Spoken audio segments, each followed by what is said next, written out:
নাও খেয়ে নাও। আরে এটা কেমন খাবার দিয়েছো? এ শোনো, খেতে হলে খাও, নাহলে নিজে করে গিয়ে খেয়ে নাও।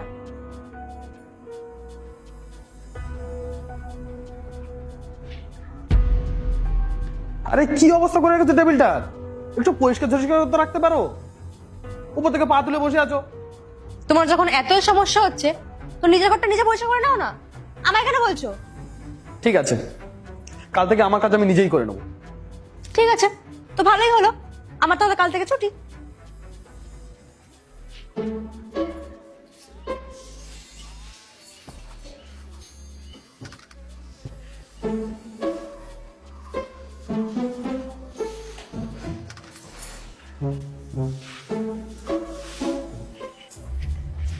ঘুম ভাঙলো মহারানীর? বাড়িঘর তো সব পরিষ্কার করে দিয়েছি, দেখে নাও একবার। আর লাঞ্চে তোমার জন্য ফেভারিট চিকেন বানিয়ে রেখেছি, খেয়ে নিও। শোনো, কিছু টাকা দিয়ে যাও না, আমার একটু দরকার আছে। কেন? ঘরের খরচের জন্য টাকা তো আমি দিয়ে দিয়েছি। আরে ঘরের খরচার জন্য না, আমার একটু দরকার আছে, অন্য কাজে লাগবে। আচ্ছা, এরকম ব্যাপার। তাহলে এক কাজ করো, নিজে কামাও আর নিজের কাজ মেটাও। না, মানেটা কি? মানে আবার কি? আমি যেমন তোমার কাজে একটুখানি কমিবার করে দিয়েছিলাম বলে তুমি বলছিলে তুমি নিজে করে নাও, তোমারটা তুমি বানিয়ে নাও। তো ঠিক আছে, সেরকমই আমার কাজ আমি সব নিজে করে নিচ্ছি। এখন তুমিও নিজে কামাও আর নিজের কাজ নিজেই মেটাও। আমি চললাম। হ্যাঁ ঠিক আছে, যাও যাও, আমি ঠিক কাজ করে নেব, দেখে নিও।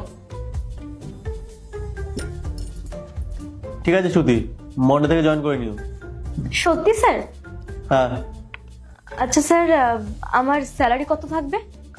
তোমার স্যালারি থাকবে 10,000 টাকা, 9 to 5 জব, আর ট্রাভেলিং তোমাকেই দিতে হবে। কোম্পানি তোমাকে কোনো এক্সট্রা টাকা দেবে না। না মানে সারাদিন রিসেপশনে দাঁড়িয়ে থাকার পর আমি 10,000 টাকা পাবো? তো কি 50,000 টাকা দেবো? আরে ম্যাডাম, এত স্যালারি তো আমারও নয়। যদি করা হয় করুন, নাহলে চলে যান।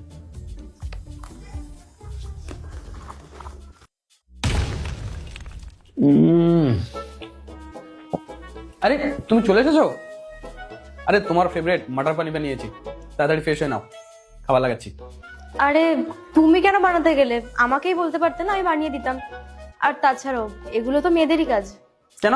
তুমিই তো বলেছিলে যে নিজের কাজ নিজে করে নাও, তাই নিজের কাজ নিজে করে নিচ্ছি। আরে বাবা, তখন একটু রাগের মাথায় বলে ফেলেছি, তো একই জিনিস নিয়ে এখনো পড়ে আছো। এমন বলছো যেন একটু রকম ভাবে কথাও বলতে পারবো না। তোমার মুডের কি হলো হঠাৎ? আর তুমি এরকম সেজেগুজে কোথা থেকে আসছো? তুমি তো বলেছিলে না যে নিজের ইনকামটা নিজেকে করতে হবে, তাই আর কি আমি জবের জন্য গেছিলাম। আচ্ছা, ঠিক আছে জব। হ্যাঁ, কিন্তু 10,000 টাকা স্যালারি, আর ইনক্লুডিং ট্রাভেলিংও। এরকম ভাবে কি করে হয় বলো তো? পারা যায় নাকি? হ্যাঁ, তাহলে এতক্ষণে নিশ্চয়ই বুঝেই গেছো যে ইনকাম করা কতটা কষ্টের কাজ। আর তুমিও বুঝলে তো যে ঘরের কাজ করা কতটা কঠিন। তো আমি কখন বললাম যে ঘরে কাজ করা সহজ? ভীষণটা বাবা, এসব আমার দ্বারা হবে না। এই নাও, তোমার কাজ তুমিই করো। কিন্তু তুমি যে বললে সকালবেলা চিকেন আর এখন মটর পনির বানিয়েছো, তাহলে? ও আচ্ছা, ওই খাবারগুলো টেস্টি ছিল না? আরে ওগুলো না রেস্টুরেন্ট থেকে অনলাইনে নিয়ে এসেছিলাম।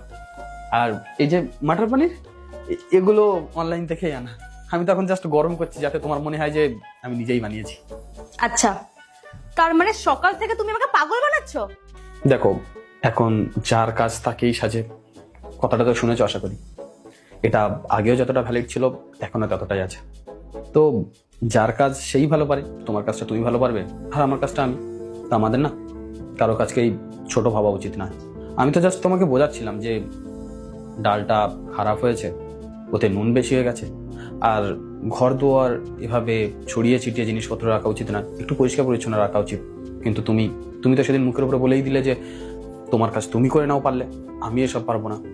দেখো, আমি বাড়ির রান্না প্রতিদিনই করি, মাঝে মধ্যে একটুখানি খারাপ হয়ে গেলে তো আমি কি করতে পারি না?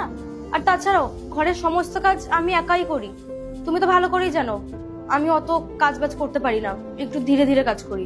হ্যাঁ, তো এই কথাটা এখন যেমন নরম ভাবে আর ভালোবেসে বললে, ঠিক তেমন ভাবে এখনো বলতে পারতে। কিন্তু না, আমরা মানুষ তো সবসময় ছোটখাটো বিষয়ে এতটা স্ট্রেস নিয়ে ফেলি যে সামনের মানুষকে আমরা কি বলি একবারও ভাবি না। সে মানুষটা কষ্ট পাচ্ছে কি সেই কথার দ্বারা, সেটাও আমরা একবার ভাবি না। তো আমাদের না সবসময় মুখে একটু লাগাম রাখা উচিত। কখন কাকে কি বলছি, সে মানুষটা আমার কথার দ্বারা হার্ট হচ্ছে কিনা, সেটাও মনে রাখা উচিত, তাই না? আচ্ছা সরি, প্লিজ আমায় ক্ষমা করে দাও। It's okay. এক সেকেন্ড, তুমি আমায় এখন বলছো যে আমি কথাটা ভালোবেসে বললাম? এই কথাটা তখন বললে ভালো হতো।